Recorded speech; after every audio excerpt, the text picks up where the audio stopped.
अस्सलामुअलैकुम। CS 201 के इम्तिहान की तैयारी में लगे हैं तो बिल्कुल सही जगह आए हैं। इस गाइड में हम पहले 22 लेक्चर्स के जो सबसे ज़रूरी कॉन्सेप्ट्स हैं ना, उनको बहुत ही आसान ज़ुबान में समझेंगे ताकि इम्तिहान की तैयारी एकदम पक्की हो जाए। अच्छा, तो हम क्या-क्या देखने वाले हैं? हम बात करेंगे कि भाई कंप्यूटर की तरह सोचना कैसे है, प्रोग्रामिंग के लिए हमारे पहले टूल्स कौन से हैं, और फिर अपने प्रोग्राम्स को थोड़ा स्मार्ट कैसे बनाना है। उसके बाद देखेंगे कि फंक्शन से कोड को कैसे समेटा जाता है, बहुत सारा डेटा कैसे संभालना है, और आखिर में पॉइंटर्स जैसे कुछ पावरफुल टूल्स पर भी एक नज़र डालेंगे। ये समझ लें कि ये प्रोग्रामिंग की बुनियादें हैं, जिन पर पूरी इमारत खड़ी होनी है। चलें जी, शुरू करते हैं सबसे पहली और सबसे अहम बात से, कंप्यूटर की तरह सोचना। देखिए, कोड लिखने से भी पहले ना ये समझना बहुत ज़रूरी है कि कंप्यूटर का दिमाग कैसे काम करता है। क्यों? क्योंकि वो हर बात को, हर कमांड को बिल्कुल लफ्जी मतलब में लेता है, कोई अपनी तरफ से अंदाज़ा नहीं लगाता। एक अच्छा प्रोग्रामर बनने के लिए ना ये 4 आदतें पल्ले बांध लें। पहली, हर छोटी से छोटी डिटेल पर नज़र रखना। दूसरी, ऐसा कोड लिखना जो बार बार काम आ सके, यानी रीयूजेबिलिटी का ख्याल रखना।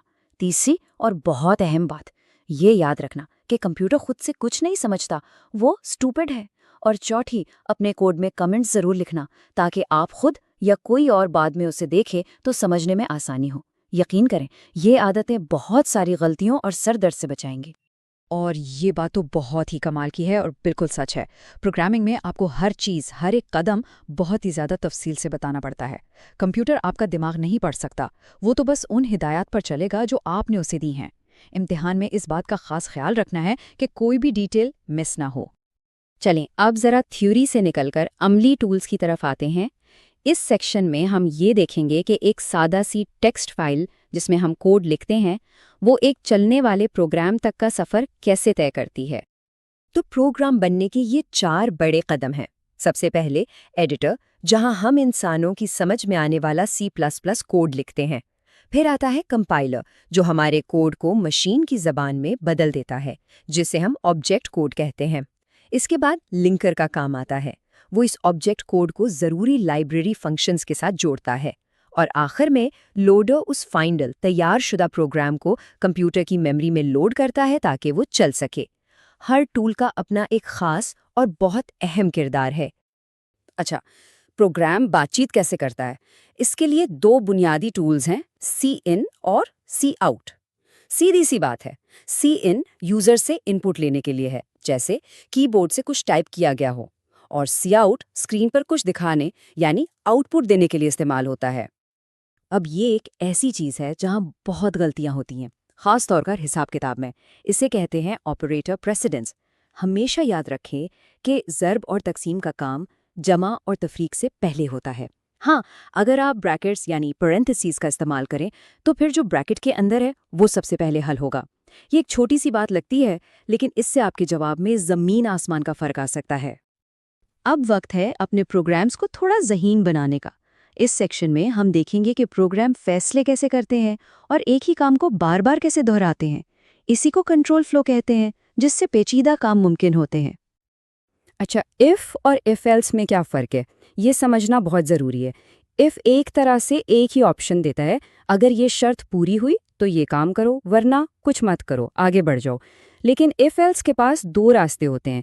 अगर शर्त सच है तो ये वाला काम करो, और अगर शर्त झूठी है तो फिर दूसरा वाला काम करो। इसमें ये गारंटी होती है कि दोनों में से कोई एक काम तो ज़रूर होगा। अब आते हैं फॉर लूप पर। ये तकरार के लिए है, यानी जब कोई काम बार बार करना हो। खास तौर पर ये तब इस्तेमाल होता है जब हमें पहले से पता हो कि कोई काम ठीक ठीक कितनी बार दोहराना है, जैसे 10 बार या 100 बार। तो फॉर लूप काम कैसे करता है, इसकी तरतीब को समझना बहुत ज़रूरी है। सबसे पहले इनिशियलाइजेशन, जो सिर्फ एक बार बिल्कुल शुरू में चलती है। उसके बाद हर चक्कर से पहले कंडीशन चेक होती है। अगर कंडीशन सच है तो लूप की बॉडी, यानी जो काम करना है, वो चलेगी। और बॉडी चलने के बाद आखिर में इंक्रीमेंट या डिक्रीमेंट होता है, और फिर से कंडीशन चेक होती है। यही साइकिल चलता रहता है जब तक कंडीशन झूठी ना हो जाए। अब बात करते हैं कोड को मुनज़्ज़म करने की। इसके लिए हमारे पास हैं फंक्शंस। ये तकसीम करो और फता करो वाली हिकमत अमली है।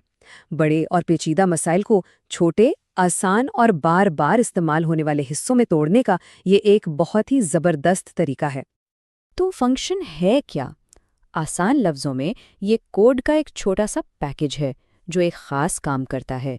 ये बाहर से कुछ मालूमात ले सकता है जिन्हें हम पैरामीटर्स कहते हैं और अपना काम मुकम्मल करके कोई नतीजा वापस भी दे सकता है। इससे हमारा कोड बहुत साफ सुथरा और मुनज़्ज़म हो जाता है। ये मिसाल तो फंक्शंस को समझने के लिए बेहतरीन है। फ़र्ज़ करें कि एक स्टूल बनाना है। ये एक बड़ा काम है, लेकिन हम इसे छोटे कामों में तोड़ सकते हैं। एक सेट बनाना और 3 एक जैसी टांगे बनाना।